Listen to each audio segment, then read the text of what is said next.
وبما جاء به جبريل من وحي وآيات أنادي بكرامة إلى يوم القيامة سأذوق الموت بالعز ولا للذل هيهات اگر از خنجر خون ریز لب تشنه ببرند سرم را اگر از تیغ شکافند در این عرصه خونین جگرم اگر از تیر ز شعبه بدهند آب عوض شیر گل نو ثمرم را اگر از داغ برادر شکند خصم ستمگر کمرم را قتيل العبرة ای اسیر الكربة وهل تكتب احزاني في الطف بحبر ودواب ابدا فالحزن لا يكتب الا بالدموع الجاريات مظلوم حسین جانم مظلوم حسین جانم محروم حسین جانم مظلوم حسین جانم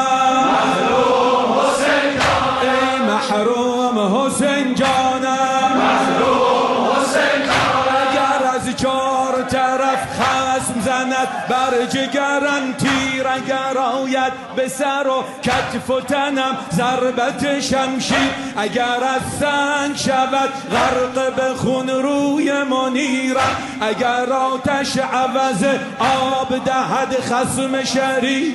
اگر از داغ پسر سوزم و 100 بار بمیرم ظلمونی قتلونی و تناسوا من انا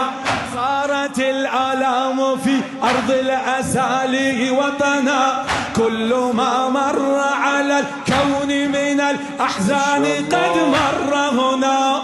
به خدایی که مرا خواسته با پیکر سجاد ببیند به تنم زخم 200 نیزه و شمشیر نشیند به ستمگر ندهم دستم و ذلت نپذیرم اگر آرند به جنگم همه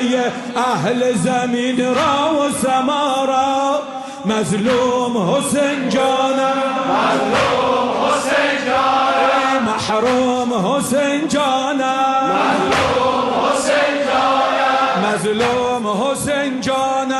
مظلوم حسین جانم محروم حسین جانم مظلوم حسین جانم منم و عهد الستم نگذشت منم و عهد الستم نگسستم نشکستم به خدا غیر خدا را نپرستم به خدا من پسر شیر خدا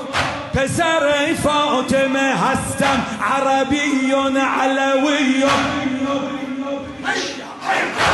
ماشاءالله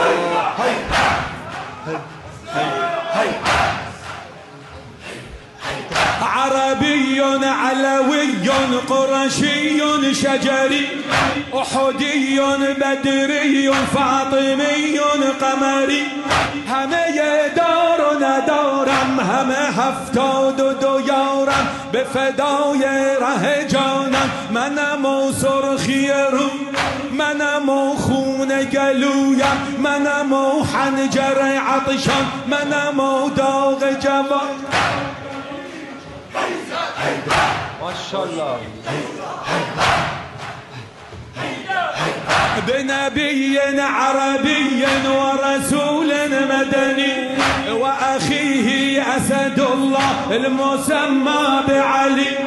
وبزهراء بتول وبأم ولدتها وبسبطي وشبلي هما نجل زكي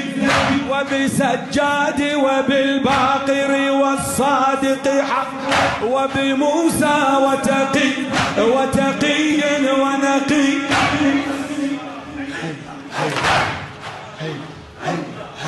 وبذي العسكر والحجة القائم بالحق الذي يضرب بالسيف لحكم أزلي بمحمد ومحمد بعلي وعلي